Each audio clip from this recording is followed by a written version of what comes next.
Good afternoon. I'm Gregory Cross. I'm the field representative for SEIU Local 10-1, which represents the classified employees. I am speaking on behalf of our chapter, and I'm also been asked to give Athena Steff's regrets. She was not able to come today herself, so she wanted you to know that she would have been here if she possibly could have. There's so much information, disinformation, half-truths, maybe truths circulating around. I honestly don't know what's what in all of this. I'm assuming that you do. I and the classified employees have confidence that you've done your due diligence, that you've dug in deep and you've looked into all these issues that have been raised, and you have some confidence in your decision, and we support you in that. Of all the candidates, Dr. Rocha is the only one that we believe meets the criteria that he has to in order to take over this college. We do need stability. The idea of putting this off for 1 week after this long, months-long process, I'm sorry, is absurd.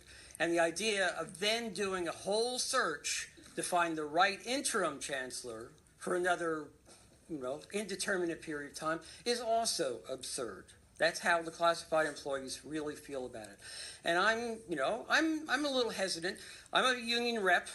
The idea that an unfair labor practice charge, a ULP, was filed against the college when this man was the chancellor or the president, that bothers me. And but I actually read the PERB decision. I don't know how many people here actually read the source material, and there's more to it. There's deeper information in there. He's not the devil, at least in that one document that I see, that I've heard described here as an autocrat. It was a very difficult situation. Nobody ever likes to see that there's going to be jobs reduced.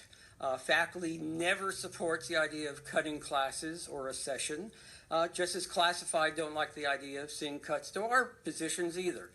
And I can assure you and everyone else in this auditorium that SEIU, and I really doubt that AFT, will allow a new chancellor to run over us and bully us and all these other terms that have been used.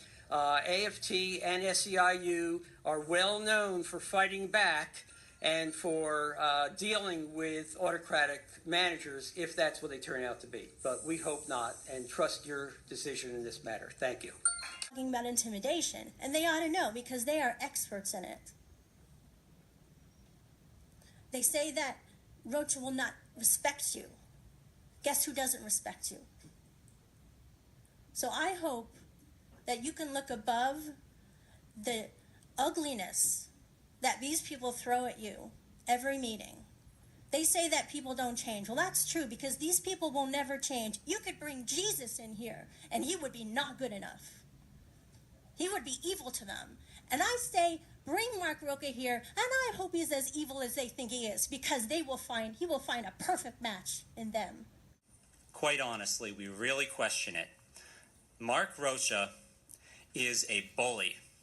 Mark Rocha is not someone who is going to work with the faculty.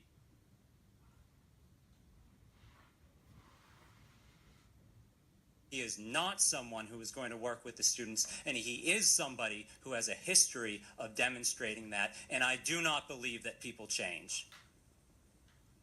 I am very concerned that any of you would consider voting for him now. I am concerned that you feel that it is more important to put somebody permanently into this position.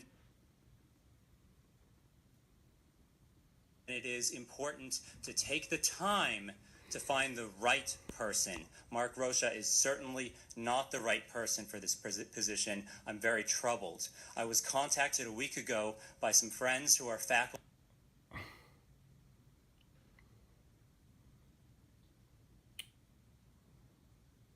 Pasadena Community College. They are appalled that you are appointing him or considering appointing him for this position.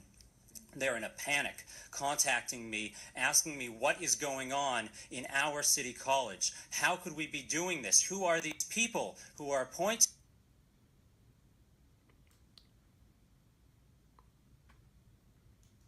this guy. And I said, well, actually, they're my friends. So I'm wondering what the hell is going on right now. Chancellor with United Public Workers for Action and Defend Public Education Now. It seems like we're facing the same old story here at City College, in which the management, the executives want another union buster, want somebody who's a bully, who bullies the employees. And this guy, Dr. Rocha, has a record. It's on video. It's all out there. People know about him. He's not a surprise candidate. He has a record of harassing, bullying the staff. He lied to the faculty at the college by saying he would have a collaborative relationship with them. He didn't do that. So if he lied to one faculty at Pasadena College, what gives you reason to believe he's not going to lie again to what he's telling you in private? You know, that's a real question. It seems also that after the trauma that City College, the faculty, the students, the community have gone through, where they sabotaged the college, they destroyed campuses, they sold them off, you would now want to bring in another person who has a record of autocratic action and bullying.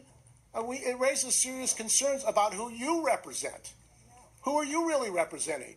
We believe that, in fact, if you bring in a new chancellor, it should be in collaboration with the unions and the students in a positive way. That's how you should really handle this. You've done the opposite. You want to push this guy on at $330,000. As a taxpayer in San Francisco, I have a concern why we're spending $330,000 for an executive here when the faculty, part-time faculty and others, are not getting enough to live on. That's my concern.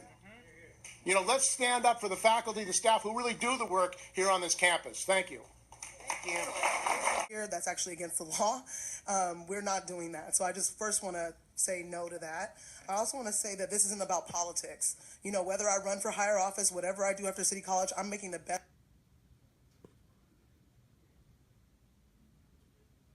decision based on my love for this school.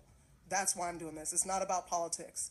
The other thing that I want to say is that we have a mosaic of interests that we have to deal with and look at whenever we're making a decision about the college. I've talked to tons and tons of people. We've received hundreds of emails. We've gone over hundreds of pages of documents. We've looked at past articles from Pasadena City College. We've talked to faculty, students, staff at Pasadena.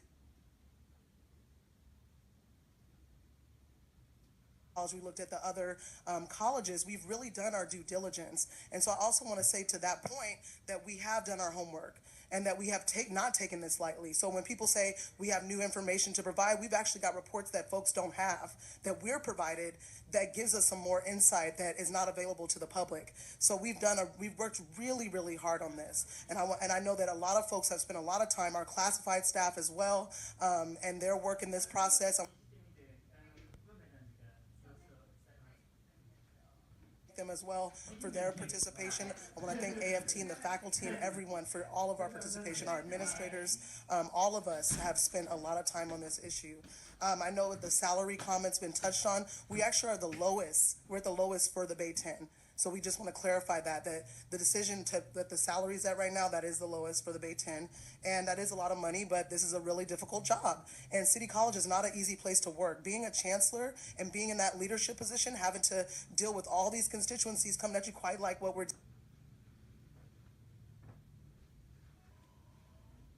tonight, it's not an easy thing.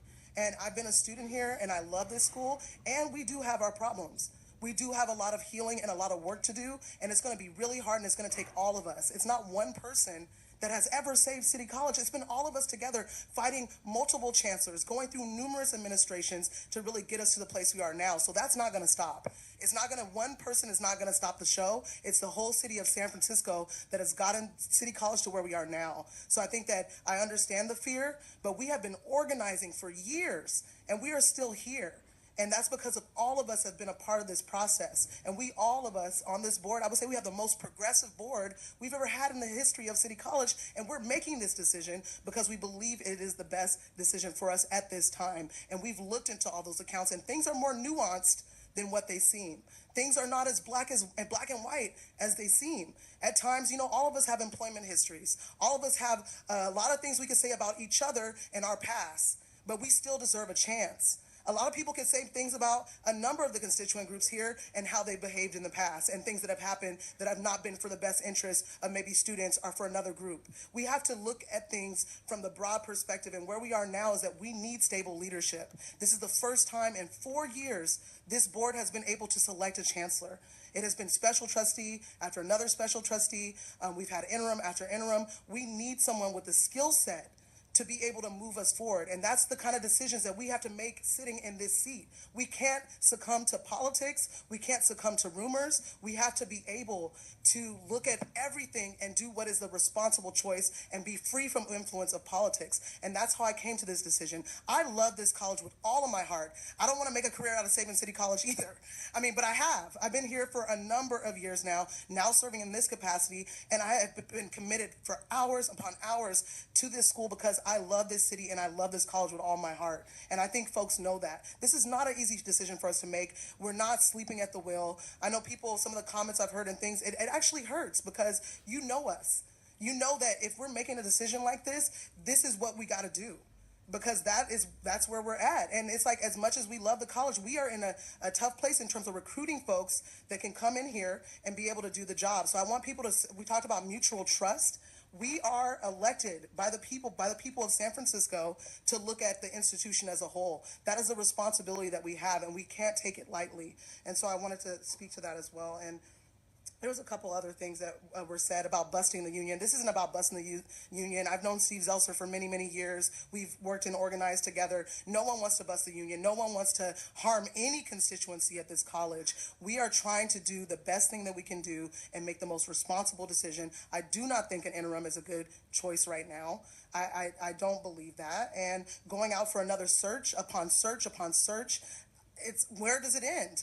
Waiting 1 week, what is that going to do for us? We have to operate in where we are right now in reality. And I'm not trying to say people are not thinking in reality, but we are looking at all the different pieces. And so I just really want to speak from my heart, because it's very hard to hear some of the comments that we're not taking this seriously and that we haven't done our due diligence. I've got a number of emails from folks. We've been hearing on